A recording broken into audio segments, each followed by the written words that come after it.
به جوړ دی. څنګه چې تاسو ته د ټایټل نه پته ولګي چې زموږ ټاپک نن دی د آنلاین آربیټراج. آنلاین آربیټراج ډېرو زیاتو سټوډنټانو په ټیک ټاک باندې او په یوټیوب باندې کمنټونه کول چې آنلاین آربیټراج باندې ویډیو جوړه کړئ. نو ان شاء الله تعالی بس کوشش کوو چې آنلاین آربیټراج کورس هم سٹارټ کو، هول سیل ختمېدو والا دی. نو راځو د خپل ټاپک ته چې آنلاین آربیټراج وایي څه ته. نن صرف بیسک ټاپک کو، صرف دا وګورو کنه چې دا څنګه کیږي، څه ته وایي او څنګه کیږي. صحیح ده. دا آنلاین آربیټراج چې کوم دی، آنلاین آربیټراج دا یو پروسس دی. صحیح ده. دې کې چې کوم دی مونږ پروډکټ کلو آنلاین ریټیلر نه په څه نیت باندې چې دا مونږ ریسیل کو په امازون باندې، دې ته وایي آنلاین آربیټراج، چې هغې کې مونږ ته پروفیټ پاتې شي او هغه مونږ خرڅ کو.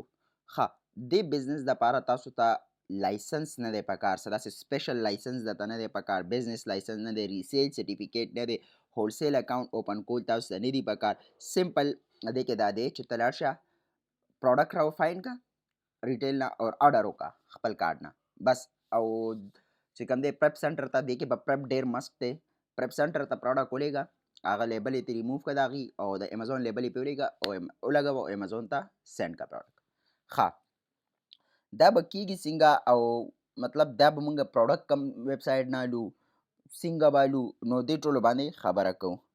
صحیح ده.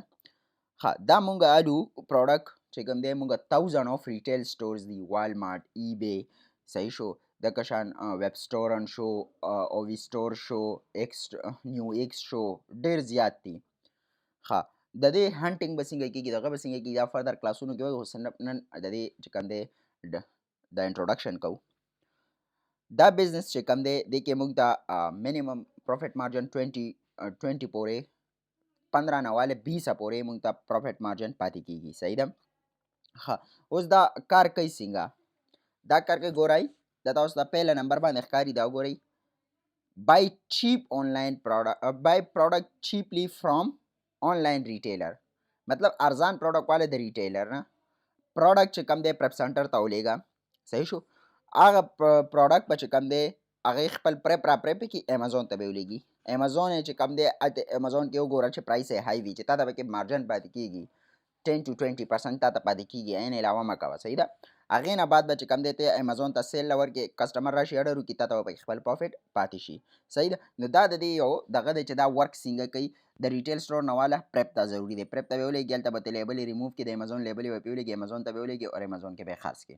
دا سمپل دغه دی. او دې کې موږ منیمم پروډکټ الو 10 to 10-20 پروډکټ الو. دا یو پروډکټ باندې ریلای نه کوو، 5 6 7 8 پروډکټ والې، مطلب 10 واله د هر یو پروډکټ، او هغه چې کوم دی په امازون ولګوه ډالر پروډکټ، مطلب ارزان نو یو ډالر هم درته پاتې کېږي. د میاشتې تا ته ښه ښکلی 10 to 15% پروفیټ مارجن دا راوباسي. صحیح ده. خو کوشش کوئ چې زیاته انوینټري دی کې مالي، اکثر چې کوم دی دی کې داسې چل کېږي چې امازون تاسو نه انوایس وغواړي، نو بیا موږ سره انوایس نه وي. موږ سره چې کوم انوایس وي د ریټیل سټور هغه امازون نه ایکسپټ کوي. ولې؟ امازون د یو ریټیل سټور هم انوایس نه ایکسپټ کوي.